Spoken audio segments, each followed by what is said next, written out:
இரண்டாவதாக நாம் பாடினது போல நாம் மேலே எழும்ப பிறந்தவர்கள். கர்த்தருடைய பிள்ளைகள்லாம் யார்? உயர எழும்ப வேண்டும். இந்த விபிஎஸ்ல இந்த வாரம் ஃபுல்லாக நாங்கள் என்ன படித்தோம்? பறக்கும் பறவைகளை குறித்து தேவன் எங்களோடு கூட பேசினார். கர்த்தருடைய பரிசுத்த நாமத்துக்கு ஸ்தோத்திரம். இந்த பறவைகள் மூலமாக என்னெல்லாம் கற்றுக்க முடியும்னு பைபிள் ஸ்டடியில் பார்த்துருக்கோம். ஆனால் கர்த்தரோட சின்ன பிள்ளைங்களுக்கு கர்த்தர் என்ன செய்தார்? அது ஒரு பைபிள் ஸ்டடி மாதிரியே எடுக்க வைத்தார். கர்த்தருடைய பரிசுத்த ஒவ்வொரு நாள் ஒவ்வொரு பேர்டு பார்த்தோம். இதுக்கு என்ன காரியம்? பறக்க பழக்குகிறது, மேலே எழும்பும்படி விரும்புகிறது. கர்த்தருடைய பரிசுத்த நாமத்துக்கு ஸ்தோத்திரம். இந்த 62ஆம் சங்கீதத்தில் அநேக காரியங்களை குறித்து தாவீது எழுதுகிறதை வாசிக்கிறோம். தேவனை நோக்கி என் ஆத்மா அமர்ந்திருக்கிறது. துன்மார்க்கர் என்னெல்லாம் செய்கிறாங்க, எப்படியெல்லாம் கர்த்தரோட பிள்ளைகளை துக்கப்படுத்துகிறார்கள், கர்த்தரோட பிள்ளைகளை அழிக்கும்படி எத்தனை பண்ணுகிறார்கள். ஆனால் கர்த்தரோட பிள்ளைகளுக்கு என்ன இருக்குது? ஒரு பெரிய பாதுகாப்பு என்னன்னா, என் ஆத்மாவே தேவனை நோக்கி என்ன பண்ண நீ அமர்ந்தர். வேற ஒன்றும் பண்ணாத, தேவனை நோக்கி அமர்ந்தர். நான் நம்புகிறது அவரால் தான் வரும். நான் யாரையும் நம்பி அல்ல, கர்த்தரை நம்பி அமர்ந்து இருக்கிற மகனாய் மகளாய் இருக்கும்போது நான் நம்புகிறது அவராலே வரும். எல்லா சூழ்நிலையெல்லாம் எதிர்மறை தான். 80% 90% அவங்களுக்கு கிடைக்க மாட்டேங்குது. அவங்களுக்குலாம் எய்டட் காலேஜ் கிடைக்கல. அன்எய்டட்னா தான் இந்த மாதிரி 1.5 லட்சம் 1 லட்சம் கட்டணும். எய்டடில் கிடைக்க மாட்டேங்குது. ஆனால் கர்த்தரோட பிள்ளைகளுக்கு நம்ம வாங்குகிற மார்க் அல்ல, நம்முடைய தகுதி அல்ல, நம்முடைய ஒருவேளை பணபலமோ படைபலமோ புயபலமோ சுயபலமோ அல்ல. இதெல்லாம் ஒன்றும் பண்ண முடியல. அதோட பரிசுத்த நாமத்துக்கு ஸ்தோத்திரம். எத்தனையோ பேர் நிறைய பெரிய ரெக்கமெண்டேஷன்லாம் வச்சுருக்கவங்களுக்குலாம் கிடைக்கல. ஆனால் கர்த்தரோட பிள்ளைகளுக்கு கர்த்தர் என்ன செய்கிறார்? எல்லாவற்றையும் அழகாய் நேர்த்தியாய் செய்து முடிக்கிறது. கர்த்தரோட பரிசுத்த நாமத்துக்கு ஸ்தோத்திரம். முடியாததை முடித்து கொடுக்கிற கர்த்தர். அதனால தான் உயர எழும்ப வேண்டும் என்று நான் பாடினோம். கர்த்தருடைய பரிசுத்த நாமத்துக்கு ஸ்தோத்திரம். இப்போ என்ன வந்தாலும் சரி, நான் நம்புகிறது அவரால் வருங்கிற நம்பிக்கை இருக்கிறவங்களுக்கு கர்த்தர் ஆசீர்வதிப்பார். அந்த நம்பிக்கை போயிடுச்சுன்னா தான் பிரச்சனை. அன்னைக்கெல்லாம் அதுக்கு முன்னாடியெல்லாம் ஒரே டென்ஷன். எஸ்எம்எஸ்ஸையே பார்த்துட்டு இருந்தேன். எஸ்எம்எஸ் வருதா, இமெயில் வருதா. அன்னைக்கு என்ன பண்ணுன்னா எஸ்எம்எஸ் பார்க்க மாட்டாங்க. உங்களுக்கு சித்தமான நீர் இன்னைக்கு தருவீங்க, அவ்வளோதான். அதை பார்த்தா 4:30 மணிக்கு வந்து நான் பார்த்ததே லேட்டாக தான் பார்த்தேன். கர்த்தருடைய பரிசுத்த நாமத்துக்கு ஸ்தோத்திரம். இப்போ சில நேரம் நம்ம அதெல்லாம் நம்பிக்கை வச்சா கூட கொஞ்ச நாள் டிலே பண்ணுறார். ஒரு நம்பிக்கை நானாக இருக்கணும்னு தேவன் விரும்புகிறார். கொஞ்சம் அது இம்மி கூட தேவன் என்ன செய்ய விரும்பல, அவரை விட்டுட்டு யார் மேலே நம்பிக்கை வைக்க விரும்புகிறவர் அல்ல. அவரை விட்டுட்டு கொஞ்சம் அப்படி இப்படி டைவர்ட் ஆக விரும்புகிறவர் அல்ல. கர்த்தருடைய பரிசுத்த நாமத்துக்கு ஸ்தோத்திரம். கர்த்தர் எப்போ சொன்னார்னா, நான் இதுக்கு எப்போ ஜெபம் பண்ணும்போது அல்ல, +1 போகும்போது இருந்து நான் WCC தான் வேணும்னு சொல்லிட்டு இருக்கேன். அப்போ அந்த ஜெபத்தை கர்த்தர் கேட்டார். +1 போகும்போதே நான் எடுத்த குரூப் இதுக்கு தான், WCC தான் வேணும் அப்படின்னு. எத்தனையோ பேர் வெளியூரில் இருந்து வராங்க. எத்தனையோ பேர் வந்து எவ்வளோ பணம் கட்ட ரெடியாக இருக்காங்க. கிடைக்காதது தேவன் நம்முடைய பிள்ளைகளுக்கு கிடைக்க பண்ணுகிறார். நான் அதுதான் அடிக்கடி சொல்கிறேன். நீங்கள் பிள்ளைகளுக்கெல்லாம் சொல்கிறேன், 10th எழுதுறீங்க, அடுத்து +2 போகணும், என்ன குரூப் எடுக்கணும் நீங்களா டிசைட் பண்ணாதீங்க. ஏஸ்பா கேளு, என்ன குரூப் வேணும் ஏஸ்பா கேளு. ஏஸ்பா சொல்லுவார், இதை எடுக்கிறதுனால உனக்கு நன்மை உண்டாகும், இது நிமித்தம் உனக்கு ஆசீர்வாதம் உண்டாகும். சயின்ஸ் குரூப் எடுத்து டாக்டர் ஆகணும் தான் இல்லை. பார்த்திங்கன்னா டாக்டருக்கு மதிப்பே இல்லை. MBBS படித்தவங்களுக்கு மதிப்பே இல்லை. அதுக்கு மேலே ஏதாவது படிக்கணும். MDO DGO ஏதோ படித்தா தான் கொஞ்சம் அவங்களுக்கு போர்டு போட்டுக்கலாம். அவன் படிக்கிறவங்களுக்கு மதிப்பே இல்லை. இன்ஜினியரிங் படிக்கிறாங்க. இப்போ இன்ஜினியரிங்கில் சேர ஆள் இல்லை, கூப்பிட்றாங்க. இன்ஜினியரிங் காலேஜ்லலாம் ஒரு காலத்தில் இடமே கிடைக்காது. இப்போ கூப்பிட்றாங்க, போக மாட்டேன்றாங்க. இன்ஜினியரிங்காக வேண்டாம் அப்படின்னு சொல்கிற அளவுக்கு ஜனங்களுடைய எல்லாம் மாறிடுச்சு. இப்போ பார்த்திங்கன்னா பிகாமுக்கு தான் 90% கேட்குறாங்க. பிகாம் படிக்கிறதுக்கு 90%. இப்போ என்ன ஆகிடுச்சு, எல்லாம் மாறி போச்சு. தேவ பிள்ளைகளோட வாழ்க்கையில் நான் இதுதான் ஆகணும், அதுதான் ஆகணும், இப்படி தான் ஆகணும், நீங்கள் எந்த ஏவோ வச்சுக்காதீங்க. அப்பாவோட சித்தத்துக்கு ஒப்புவிடுங்க. நம்ம எதிர்காலத்தை தேவன் என்ன செய்வார், எந்த பாதையில் போகணுமோ அந்த பாதையில் நடத்துவார். நமக்கு எவ்வளோ மார்க் வேணுமோ அவ்வளோ மார்க் கொடுப்பார். நம்ம என்ன பண்ணால் நமக்கு ஆசீர்வாதமோ அதை செய்து முடிப்பார். நம்முடைய இலக்கு என்னது? தேவ சித்தம். தேவ சித்தம் செய்கிறவர்கள் பாக்கியவான்கள். தேவனோட விருப்பத்தின்படி ஜீவிக்கிறவர்கள் பாக்கியவான்கள். கர்த்தருடைய பரிசுத்த நாமத்துக்கு ஸ்தோத்திரம். அப்போ இங்கே பார்க்கிறோம், தேவன் என்ன செய்கிறார்? அவர்களுக்கு வல்லமையை கொடுத்து, அபிஷேகத்தை கொடுத்து, பாதுகாப்பை கொடுத்து வழி நடத்துகிறதுனாலே அவர்கள் என்ன செய்யப்படுகிறார்கள்? அநேக உபத்திரவங்களுக்கு தப்பு வைக்கப்படுகிறார்கள். இதில் தாவீது ஒரு காரியத்தை பார்க்கிறார். அது மாத்திரம் வாசிக்கலாம்.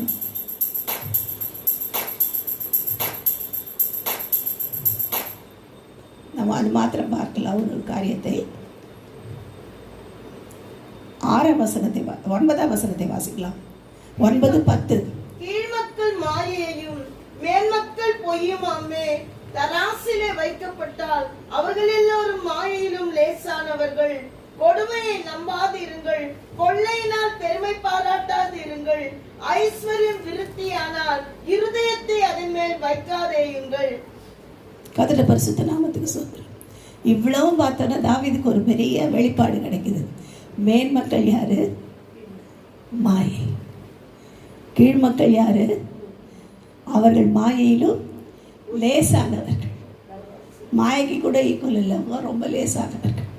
மாயையிலும் லேசான. மாயினாலே ஒன்றும் இல்லை அப்படின்னா -1 இருக்கும். கீழ்மக்கள்ல யாரு? -1, -2, -3 இருக்கும். மேல்மக்கள் 0. மாயை. கீழ்மக்கள் மாயையிலும் லேசானவர்கள். தராசில் வைக்கப்பட்ட எப்படி இருக்காங்க? மாயையில லேசா இருக்காங்க. 2 பேரையும் நிற்க வச்சா மாயைக்குள்ள லேசா இருக்கிறாங்க. அவ்வளோ ஒன்றுமே இல்லாத வாழ்க்கை. இன்னைக்கு பார்க்குற வாழ்க்கை எப்படி இருக்கு? ஒன்றுமே இல்லை. நேற்றைக்கு குற்றாலத்தில் வெள்ளம் வந்ததை பார்த்தீங்களான்னு தெரியல. திடீர்னு ஓப்பன் பண்ணி விட்டாங்க. திடீர்னு அங்கேருந்து தண்ணி வருது கர்நாடகாவில் இருந்து. எல்லாம் சாதாரணமாக இருந்த இடம் ஃபுல்லாக வெள்ளப்பெருக்கில் அநேகர் அடித்து கொண்டு போகப்படுகிறார்கள். இது எவ்வளோ துயர். மாயையிலும் லேசானவர்கள். கர்த்தருடைய பரிசுத்த நாமத்துக்கு ஸ்தோத்திரம். அதனால தான் கொள்ளையினர் என்ன செய்யாதீங்க? பெருமை பாராட்டாதீங்க. கொடுமை என்ன பண்ணாதீங்க? நம்பாதீங்க. கொடுமையை நம்பாதிருங்கள், கொள்ளையினால் பெருமை பாராட்டாதிருங்கள். ஐஸ்வர்யம் விருத்தியானால் மனதை அதன் மேல் வையாதீர்கள். கர்த்தர் இதை அடிக்கடி சொல்வார். தேவ பிள்ளைகளுக்கு ஐஸ்வர்யத்தை அவர் தான் கொடுக்குறாரு. தேவன் என்ன செய்கிறாரு? அவரோட பிள்ளைகளுக்கு ஒரு நாளும் தரித்திரமாக வைக்க மாட்டார். ஏதோ சூழ்நிலைகளில் தரித்திரத்தை அனுமதித்தாலும், குறைவுகளை அனுமதித்தாலும், சில நாட்களுக்கு நம்மை போதிக்கும்படிக்கு வேதத்தில் உபாகமம் 8ஆம் அதிகாரத்தில் வாசிக்கிறது போல, உனக்கு பின்வரும் நாட்களில் நன்மை செய்யும்படிக்கு நான் உன்னை சோதித்து பசியினால் வருத்தி உன்னை குறைவினால் நடத்துவேன் சொன்னபடி, ஒருவேளை சோதிக்கிறதுக்காக குறைவு அனுமதித்திருக்கலாம். ஆனால் அது அப்படியே இருக்காது. ஒரு நாள் வரும்போது ஐஸ்வர்யம் விருத்தியாகும். அப்போ தான் சொல்கிறார், ஐஸ்வர்யம் விருத்தியானால் மனசை அது மேலே வச்சிடாதீங்க. இதுதான் நீங்கள் மெசேஜ். என்ன பண்ணக்கூடாதான்? ஐஸ்வர்யம் விருத்தியாகும் தேவ பிள்ளைகளுக்கு. எப்படி விருத்தியாகும்னு தெரியாது. நம்ம இழந்ததெல்லாம் பாடணும்ல, இழந்ததெல்லாம் ரெட்டிப்பாக சுதந்திரிக்க பண்ணுவார். நமக்கு அவர் கொடுக்குறேன்னு சொல்லிட்டாருன்னா செய்கிற தேவன். நான் கொடுப்பேன் அப்படின்னா ரெட்டிப்பாக கொடுப்பார். நமக்கு தெரியும், யோபுடைய சரித்திரம் தெரியும், அதெல்லாம் சொல்ல வேண்டியதில்லை. கர்த்தருடைய பரிசுத்த நாமத்துக்கு ஸ்தோத்திரம். இப்போ ரெட்டிப்பாய் கொடுக்குற தேவன் இழந்ததையெல்லாம் ரெட்டிப்பாக கொடுப்பார். ஆனால் நாம் என்ன செய்யக்கூடாது? ஐஸ்வர்யம் விருத்தியான நிறைய பேர் செய்கிற தப்பு, அந்த ஐஸ்வர்யத்தை பிடித்து கொள்ளுகிறது. அந்த ஐஸ்வர்யத்தின் மேல் மனதை வைக்கிறார்கள். இது போதும், இன்னைக்கு தேவைக்கு இன்னைக்கு இருக்கு, இவ்வளோ இருக்குது, அவ்வளோ இருக்குது. அது ஐஸ்வர்யவான் சொல்லுறான்ல, ஒரு ரூம் ஃபுல்லாக அவன் களஞ்சியத்தை சேர்த்து வச்சிட்டான். பெரிய வீடு கட்டியும் ஃபுல்லாக உள்ள குடோன் பண்ணிட்டான். எல்லாம் சேர்த்து வச்சுட்டான். பண்டசாலையில் எல்லாம் நிரப்பி வச்சுட்டான். சொல்கிறான், தலைமுறைகளுக்கு நான் சேர்த்து வச்சுட்டேன், நான் இனிமேல் சந்தோஷமாக இருப்பேன். ஆண்டவர் ஆத்துமாவை தேவன் இன்னைக்கு எடுத்துக்கிட்டா நீ என்ன பண்ணுவேன்? அதுதான் வாசிக்கிறோம். கொடுமையும் நம்பாதிருங்கள், ஐஸ்வர்யத்தினால் மேன்மையை பாராட்டாதிருங்கள். ஐஸ்வர்யம் விருத்தியான என்ன செய்யாதீங்க? மனசை அது மேலே மாத்திரம் வச்சிடாது. அது மேலே மனசை வச்சா பிரச்சனை. அது நல்ல ஒரு எக்ஸாம்பிள் ஆபிரகாம். நமக்கு எல்லாருக்கும் தெரிந்த காரியம். ஆபிரகாமை போல ஐஸ்வர்யத்தை வெறுக்க யாராலையும் முடியாது. ஆபிரகாம் என்ன பண்ணார்? ஐஸ்வர்யத்தை தனக்கு கொடுக்கப்பட்டதை வெறுத்தார். வேதம் சொல்லுகிறது ஆபிரகாமுடைய ஐஸ்வர்யம் எப்படி இருந்ததுன்னா பூமி தாங்க முடியல. பூமியில் தாங்க முடியாத அளவுக்கு ஐஸ்வர்யம்னா எவ்வளோ ஆசீர்வாதத்தை கொடுத்துருப்பாரு தேவன். எலியேசர் சொல்றாரு, என் எஜமான் செல்வ சீமான், பெரிய சீமான், கோடீஸ்வரன் சொல்லுவாங்க. இப்போ யார் சீமான்? அவங்க பாருங்க போறாரு, அவர் பயங்கர மல்டி மில்லியனருங்க, பயங்கர கோடீஸ்வரன். அவர் பெரிய ஆளுங்க, கார் இருக்கு, வீடு இருக்கு, பங்களா இருக்கு, எல்லாம் இருக்குங்க. அப்படி இருந்தார் யார்? ஆபிரகாம். எல்லாம் இருந்தது, சம்பூர்ணமாக இருந்தது, ஒரு குறை இல்லாமல் இருந்தார். பிள்ளை இல்லைங்கிற குறைய தவிர அவருக்கு எல்லாம் இருந்தது. கர்த்தருடைய பரிசுத்த நாமத்துக்கு ஸ்தோத்திரம். எல்லாம் வீடு வாசல் எல்லாம் வச்சிருக்காரு. வேலைக்காரர்கள், வேலைக்காரிகள், ஒட்டகங்கள், ஆடு மாடுகள் எல்லாம் இருக்காரு. அவ்வளோ இருந்தாலும் அவர் என்ன பண்ணார்? மேலே மனசை வைக்கவே இல்லை. கர்த்தருடைய பரிசுத்தம் அதுக்காக அவர் ஓடவே இல்லை. சோதோமுக்கு ராஜா கூப்பிட்டு சொல்கிறான், எப்பா நீ எனக்கு உதவி செஞ்ச, லோத்துவை காப்பாற்றுறதுக்காக ஆபிரகாம் சண்டை போட்டு ஜெயிச்சதற்காக சொல்கிறாங்க, எனக்கு உதவி செஞ்ச, இந்த ராஜாக்கள் எல்லாம் ஜெயிச்சு எனக்கு உதவி செஞ்சதுனால இந்த எல்லா ஐஸ்வர்யத்தை எடுத்துக்கோ, எல்லா பொருளையும் எடுத்துக்கோ சொல்கிறார் ஆபிரகாம். ஆபிரகாமை நீர் ஐஸ்வர்யவான் ஆக்கிட்டேன்னு சொல்லாதபடிக்கு நீ கொடுக்குற செருப்பில் இருக்க வார் கூட எனக்கு வேணாம். அப்படின்னு என்ன அர்த்தம்? சோதோமின் ராஜா பாவத்தில் சம்பாதித்தது. சோதம் கொமரனாலே பாவ சொத்து, பாவத்தில் வந்தது. அதில் இருக்க செருப்பு வார் கூட எனக்கு அவசியம் இல்லை, நீ கொடுக்குற சொத்து எப்படி எனக்கு செருப்புக்கு சமம் அப்படின்னு சொல்கிறார். கர்த்தருடைய பரிசுத்த நாமத்துக்கு ஸ்தோத்திரம். அப்படின்னா என்ன அர்த்தம்? ஆபிரகாமை குறித்து வேதத்தில் அப்போ சொன்ன உடனே தான் அவருக்கு பரிசுத்த ஆவியானவர் வெளிப்பட்டு அவருக்கு திராட்சை ரசமும் அப்பமும் கொடுத்ததாக வாசிக்கிறோம். மெல்கிசேதேக்கு என்கிற ராஜா, சமாதானத்தின் ராஜா வந்து அவரை சந்தித்ததாக வாசிக்கிறோம். இப்போ இன்னைக்கு தேவ பிள்ளைகளோட வாழ்க்கையில் சமாதானம் என்னன்னா, முதல்ல ஐஸ்வர்யத்தின் மேல் இருக்கிற மனதை எடுத்து போட்டுருங்க. இது வேணும் அது வேணும் யோசிக்காது, இது வாங்கலையே அது வாங்கலையே யோசிக்காது, இதெல்லாம் ஆண்டவர் பார்த்துக்குவார். தேவ பிள்ளைகளை ஆசீர்வதிக்கிறது தான் அவருக்கு தெரியும். இதுக்காக யாராவது ஏதாவது சொன்னாங்கன்னு குறுக்கு வழியில் போய் எந்த சிட் ஃபண்ட்லேயே அதை போட்டு வட்டிக்கு வட்டி கொடுப்பான்னு நம்பி ஏமாந்து அவன் இருக்கிறதையும் சுற்றிட்டு ஓடிடுவான். கர்த்தருடைய பரிசுத்த நாமத்துக்கு சொல்லுது, உள்ளதை மோச்சனை உட்காந்துருக்கும். இப்போ என்ன அர்த்தம்? அப்படிலாம் செய்யாதீங்க. உங்களுக்கு கொடுக்கப்பட்ட ஆசீர்வாதம், ஐஸ்வர்யம் தேவனால் கொடுக்கப்பட்டது. ஞானமாக செலவு பண்ணுங்க, தேவனிடத்தில் கேட்டு செய்யுங்க. கர்த்தருடைய பரிசுத்த நாமத்துக்கு சொல்லுது. அப்போ ஐஸ்வர்யம் விருத்தியானால் மனதை அதன் மேல் வையாதேயுங்கள். கர்த்தருடைய பரிசுத்த நாமத்துக்கு ஸ்தோத்திரம். அதனால தான் ஆபிரகாமுக்கு தேவன் என்ன செய்தார்? பூமி தாங்கக்கூடாத ஐஸ்வர்யத்தை கொடுத்தார். அப்பயும் எபிரேயர் நிருபத்தில் 11ஆம் அதிகாரத்தில் வாசிக்கிறோம், அவர் என்ன செய்தாரா? கூடாரங்களிலே குடியிருந்தார். என்ன செஞ்சாரா? வாசிங்க சிஸ்டர்.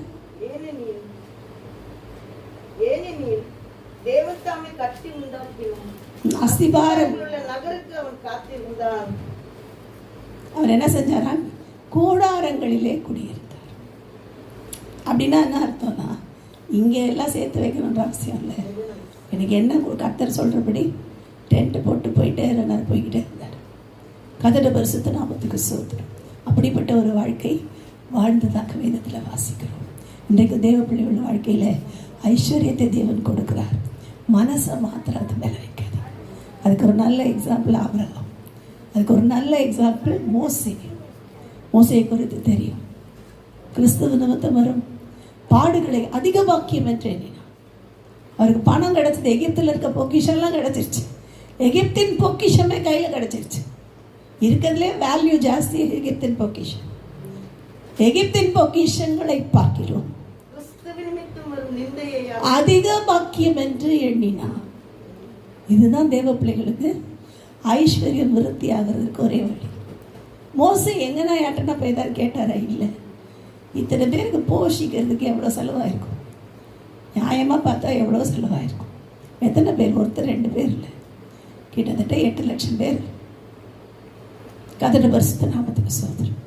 வனாந்தரத்தில் போய்கிட்டு இருக்காங்க. அவங்களுக்கு சாப்பாடு கொடுக்கவே செலவாகும்.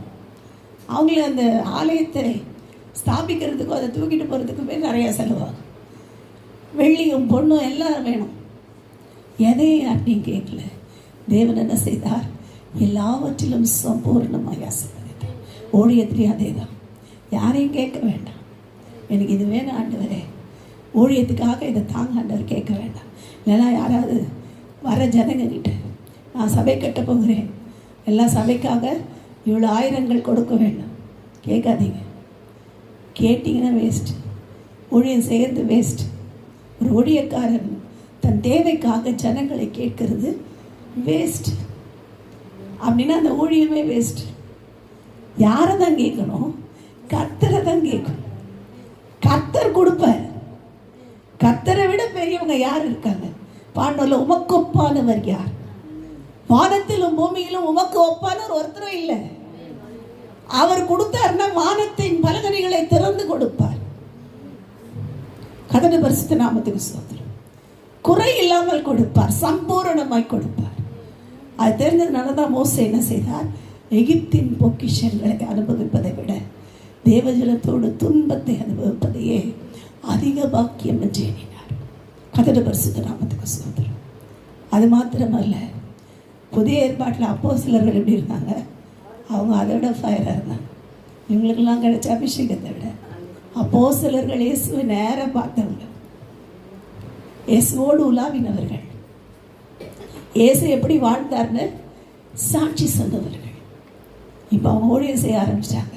இப்போ பேதுரு வரையெல்லாம் ஊழியம் செய்ய ஆரம்பிச்சிட்டாங்க. ஊழியம் செஞ்சால் நல்ல பணம் வச்சுட்டார், நல்ல காணிக்க வரும், ஃபாரின்ல பணம் வரும். எங்கேருந்து வரும்?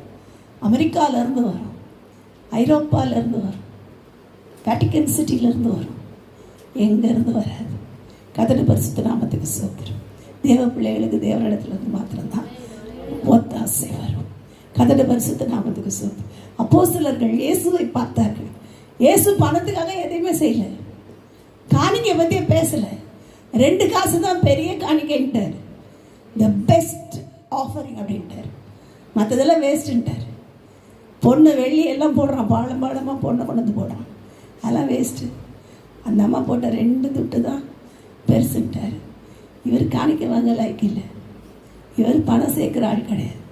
இதை பார்க்குறாங்க. இயேசுவை பார்த்தவர்கள் இயேசுவை போல நடந்தார்கள்.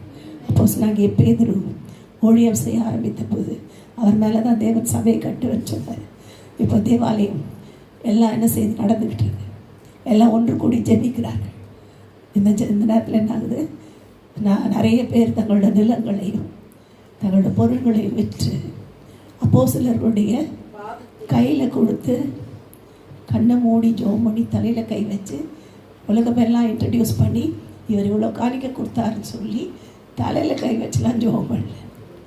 அவங்க என்ன பண்ணாங்களா? விற்ற கிரயத்தை பேதரோட காலு கீழே வச்சாங்க. எங்கே வச்சாங்க?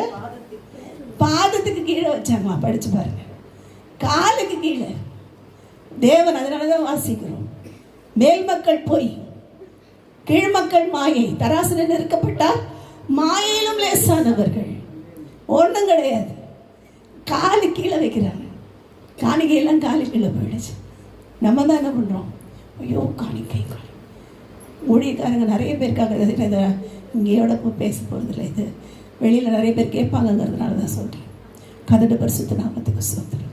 இந்த பணத்தை முக்கியப்படுத்தாத ஊழியங்களை தேவன் இறுதி வரை பொறுப்பெடுப்பார். அதை ஒருத்தரும் நிறுத்த முடியாது, அதை ஒருத்தரும் அழிக்கவும் முடியாது. அலிசட்டியுடைய ஊழியம் அதுக்கு சாட்சி. அவங்க பேர் சபை தான் நம்ம வச்சுருக்கோம், அவங்க சபை தான் நம்ம நடத்திட்டு இருக்கோம்.